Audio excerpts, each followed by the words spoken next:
What's up guys, welcome back to Battlefield 5, the most hardcore, down-to-earth, realistic World War II first-person shooter of the 21st century. I'm petrified of today and I pray I don't wait tomorrow. Today, we're going to be playing around with the STG-44, one of the most iconic German firearms in modern military history.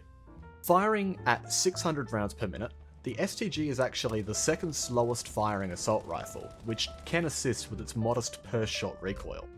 However, its low first-shot recoil and 620 meters per second bullet velocity allow the weapon to remain accurate at range through tapfire. While its 2.4 second tactical and 3.1 second empty reload aren't astonishing, they are respectable enough to get by, particularly when partnered with the rifle's 30-round magazine. When it comes to specialisations, I prefer to run the STG-44 with quick aim, the enhanced grips, the lightened stock, and the custom stock. Now we're almost at 2.5 thousand subscribers, so if you like the content and you're new around here, make sure to hit that subscribe button. On top of that, if you have any video suggestions of your own, feel free to leave them in the comment section down below or on my Discord, the link to that will be in the description. With that out of the way guys, let's get right into the video.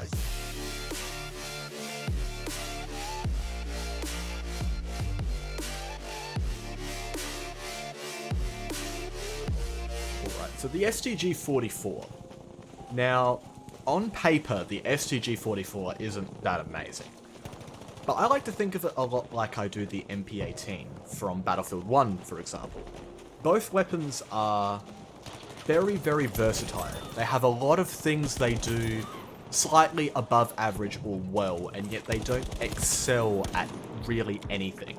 And so because of that, you can be very versatile with the way you play with them. You can use them in a variety of situations, which makes them to me sort of the jack of all trades, master of none type of weapons.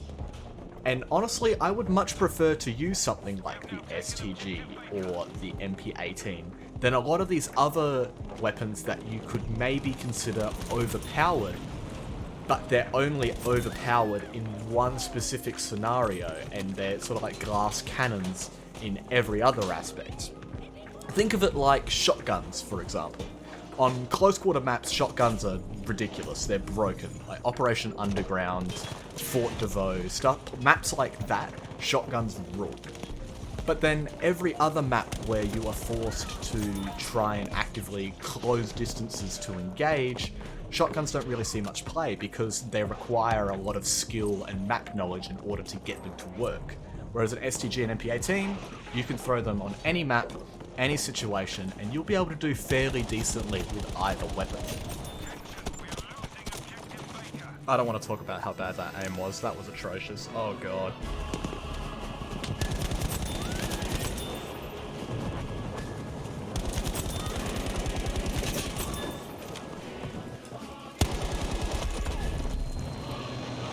What?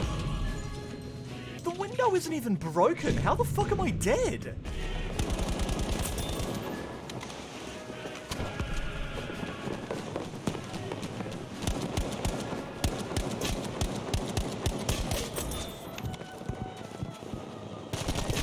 What the fuck are you doing there? I thought it was a squad beacon. I didn't think it was a player.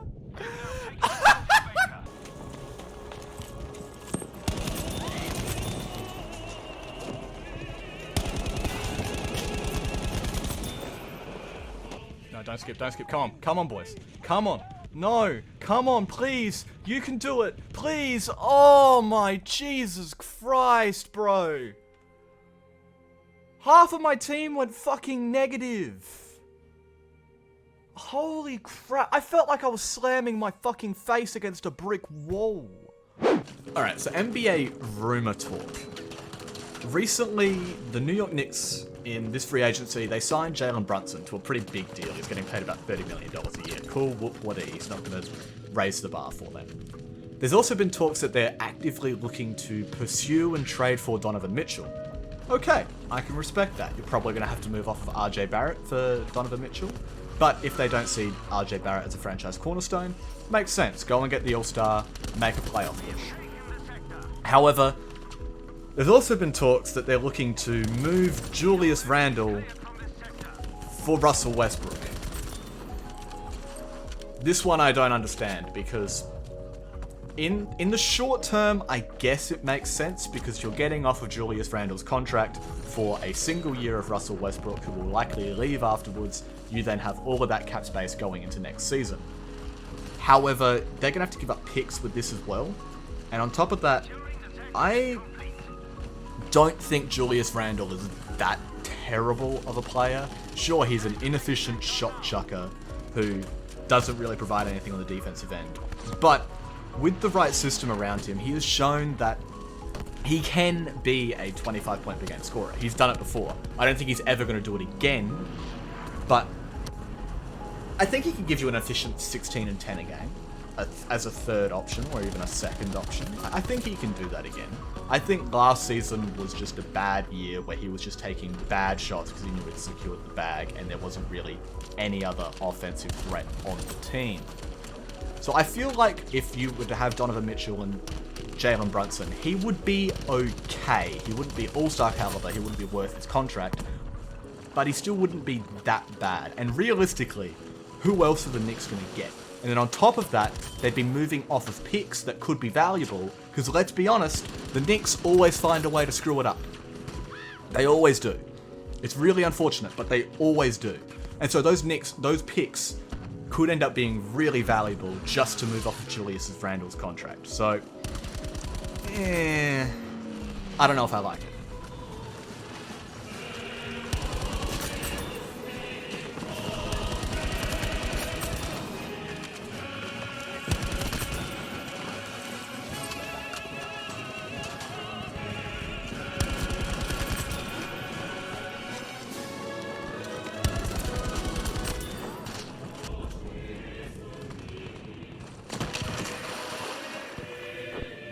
I missed the water.